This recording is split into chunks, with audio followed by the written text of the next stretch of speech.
আজকে ভেবেই নিয়েছিলাম মাংসটা খেতে ভালো হবে না, তার কারণটা তোমাদেরকে বলছি, দাঁড়াও।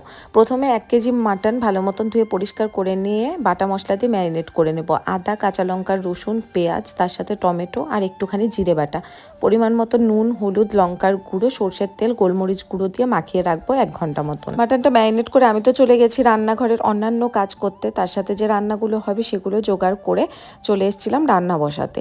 আর এক পাশে বসিয়েছিলাম লাউ ঘন্ট, আগের দিনের একটা মাছের মাথা ছিল সেটা দিয়ে, আর এক পাশে বসিয়েছি মাটন। কড়াইতে সরষের তেল গরম করে তেজপাতা, শুকনো লঙ্কা ফোড়ন দিয়ে 4টে মিডিয়াম সাইজের পেঁয়াজ কুচি করে কেটে নিয়ে একটু ভেজে নেওয়ার পর গোটা 5-6টা রসুন দিয়ে দিয়েছি। যেহেতু বিহারি স্টাইলে মাটনটা রান্না করব, গোটা রসুন তো দিতেই হবে।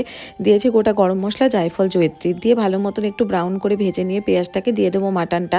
যেহেতু রান্নাটা মিডিয়াম টু লো আঁচে হবে, সেই জন্য পেঁয়াজ ভাজাটার সঙ্গে ভালো মতো মাংসটাকে মিশিয়ে নিয়ে ঢেকে ঢেকে রান্নাটা করতে হবে প্রায় 1 ঘন্টা সময় নিয়ে। একদিকে তো আমি একটু লাউ ঘন্ট বসিয়েছিলাম, এদিকে লাউ ঘন্ট আর মাটন যে একসাথে নামাবো সেটা আমি ভাবতেও পারিনি। এত সময় লেগেছে লাউয়ের জল শোকাতে, কি আর বলবো তোমাদেরকে।